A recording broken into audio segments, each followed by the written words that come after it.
What is going on, YouTube? This is The Last Musketeer, and welcome to part 3 of the PGR free-to-play Is It Worth the series. So as you can see, we're starting out this week at level 42 Commandant level. And there was a lot of things that I wanted to put in this video and a lot of things that I didn't.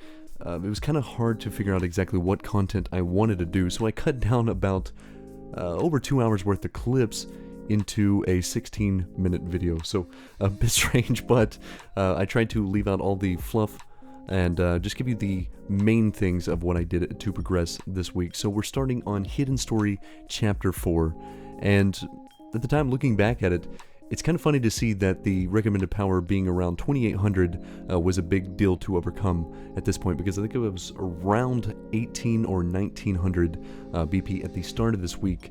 And as it goes later into the week, the gap between the recommended power and what I actually had was immense. Now, I'm not saying that I'm doing it correctly. Obviously, this was without guides, without walkthroughs. So I'm doing it off my own fruition and what I'm trying to figure out. So it seems to be slow going at times, and I just do as much as I can to farm some of the resources, materials to actually level up my characters. But we're making decent progress. I will say that even though there is a decent gap, it doesn't seem too hard to overcome. There are times where it feels like I'm just way underpowered and one hit takes me to like a third of my health, which, you know, basically at that point I'm playing on hard mode, so I've got to get good. So I don't mind it so much. Now, it is a little frustrating feeling behind, but I think that the point of this game is to kind of take your time clearing content, work on the events, work on farming resources like I'm doing here, where I'm farming memory.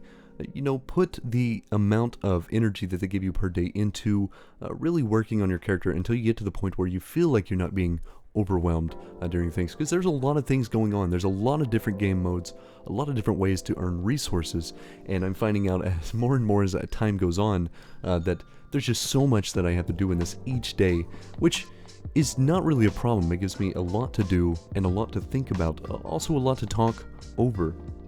But going into the memory rescue thing, I finally unlocked the Mission B parts of it, and it does scale up in the leveling quite a bit, but I will say that even though it's saying I need a recommended Commandant level of like 60, it's for some reason not even as hard as the regular chapter missions, so those are actually pretty easy to clear. I did not really have much problem doing most of Part B yet, though I did wait because it did jump up to like 70 or 75, which is a decent ways ahead of where I currently am. So even though I potentially could clear it, I'm gonna go ahead and hold off for a bit and just give it a little more time before I go into it. But I do a 10 summon here, end up getting a dupe of Liz, and then I also get my first unlock of Lee. So it is a new character, one that I'm probably not going to work on for a little bit, but I will say that it's always good to see that. And I don't mind the dupes in this because it does level up quite a bit of power to your actual character. So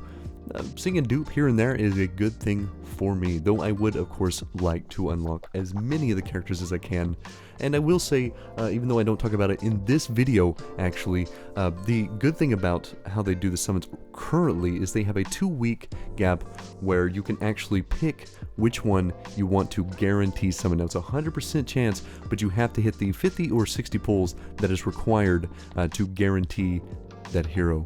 But that's the cool part about it, is when they allow you to have a 100% success rate of anything you pick, I'm always going to be down for that. So even though it's going to take a little bit of grinding to get to that point, I'm going to do as much as I can to actually do that. And in hindsight, also pulling in some of the pulls that I did in this video was probably a bad idea. I definitely should have saved, but like I said, hindsight's 20/20, so you never know what's going to happen. So I just go ahead and pull more in this one, unlock another character, even though it's a different version, a lesser version of one that I already have. I'm going to add it to my collectible. So at this point, I had done all the stages for the resource shop where you're getting your memory stuff, and I realized that on the last stage you can farm that for specific pieces, so you get enough of those little tops to be able to trade in for a 6-star memory, which I think is a really cool idea. I don't know how long it'll take me to actually farm up one of those, but being able to pick one and get a full set going at some point is a big thing. because just normally farming for them and trying to get them in the regular missions, you know, it's always a random chance. You may get a dupe of one that you've had before. You may dupe it multiple times in a row before you get the other pieces. So it's always good to see a way of choosing something like that. But in this clip, I am doing Liv's backstory. Now, there are a lot of backstories in this game. I think I ended up doing 6 or 7 before I took a break from them for a little bit, because there's a lot of story to go over and a lot of different things to do in the actual missions. But once I got them all done, I went and switched to the challenge mode, where you can farm these stages to get shards for the specific character that the story is talking about. So this is a good way, actually, of leveling up some of the less rare champions and getting them to a higher rank, making them do overall better damage than potentially some of the ones that you would pull that are a little more rare. Now, there are meta units. Obviously, they're going to be the best for you to choose from, but if you can get some of the lower rarity ones leveled up a lot, then you're going to have a better chance of moving on further in the story, because power is going to be easier to gain, even though it's not the best damage. But as you can see here, I did another 10 pull, duped Bianca, so I get 20 of those shards. Now I can now level her up to S, and that's going to upgrade her quite a bit. And I think at some point I will probably end up trying out Bianca, though it may be a little while.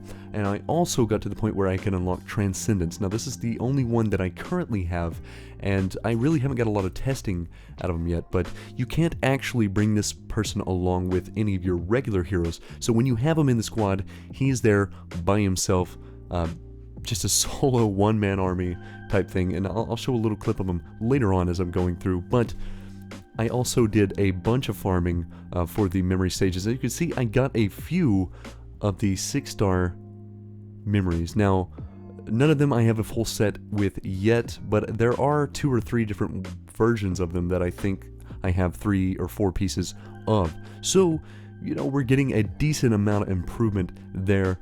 And though right now they aren't the most useful thing for me, once I get them in the long run, it's going to be a big jump in power. So I'll be curious to test out what the 6-star memories are actually capable of. But mostly the fighting clips I show you in these are generally bosses, so it's going to be like the last stage of a chapter mission, maybe the hidden story, whatever it may be. You're going to get some of those clips. So a lot of these I'm just extremely underpowered, and as you can see, I'm not doing the greatest damage. It's not bad, but it's in 2 times speed, so it looks a little better than it actually is. And plus, when they hit me hard. If I get hit by any attack, it's basically like a third of my health, maybe a half of my health at times. You can see there, it was about a third. It's very rough, very slow going, but eventually I do get it done. You know, it's partly on me for not dodging as well as I actually should. As you can see here, I actually revived because, well, them offering that revive for like 5,000 cogs is a pretty good option if I want to just go ahead and complete the mission to get a little bit further. So I'm alright with taking a little bit of the resource costs just to be able to get it done, because it does unlock stages. There's extra resource farming and stuff that I can get when I get further beyond, plus unlocking more of the story. Now, as you can see here, we are doing the ending of Chapter 6. Pretty easy, pretty straightforward on that sense. I actually kept everyone alive that time, which was always good to see. We hit level 59. We're just one short of 60 and unlocking some new content. So that's always exciting to see. And by the end of this, I do believe I ended up at 62 Commandant level, which is not bad. I would say getting up 20 levels over that time is pretty decent, because the leveling is a bit slow going. I'm out of all my extra energy supplies, but this actual mission here was a little rough. I tried it a few times because, like I said, getting hit at this power gap right now is just insanely bad for any of my characters, so I have to be extremely careful and dodge everything as best of my ability if I'm going to get beyond. Now, one thing I did neglect a little bit was leveling up Liv. She is the third of my team for the healing, but I hadn't put anything on her to amp her healing or amp her overall sustain, so that is a bit of a downside on my part. I have since gone back and did that, and I'm working on getting her healing to the most efficient mark that I can, because keeping them alive is obviously the biggest issue that I'm having. So if I can get that every time I do a 3 ping for her and just pull her in and get a good amount of healing, that's going to help me tremendously. But we do another 10 pull. I do another live pull, and that time is a dupe, so it gives me the 18 shards to basically take her to the next point. Now, one thing I did want to talk about is this event called Immunopulus, and it's a bit strange. You're basically, at least for the first stage, trying to survive a 12-day winter, and basically, you'll go in, you'll have a certain amount of ops.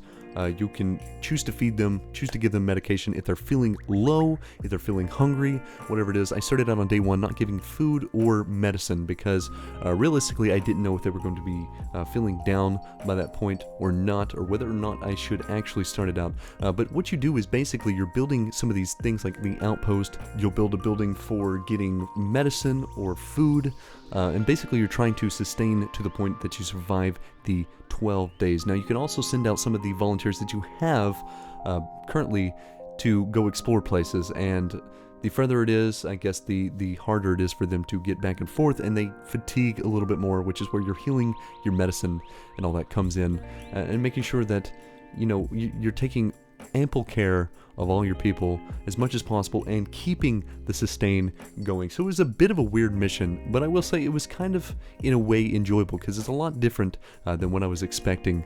So we got the first part of it done, and I will say that it really wasn't that hard. Now, I don't know the rest of them, how they are going to do, but this one was pretty decent.